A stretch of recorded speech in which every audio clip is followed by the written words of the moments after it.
The Fresh Prince of Bel Air, more like the Fresh Prince of Memes, because Will Smith actually enjoys memes about him being the Genie in the Aladdin remake.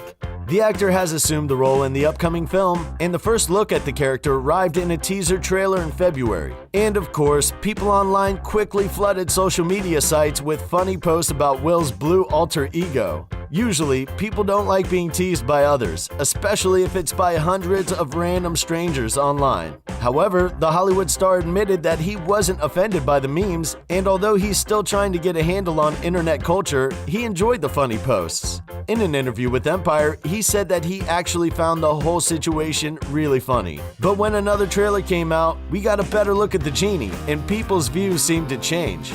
Guy Ritchie, who is directing the remake, told Empire it even came with apologies from the cynics who were so adamant initially. However, the memes haven't completely died out, and we're sure once the movie is released, we'll get even more dank Genie memes.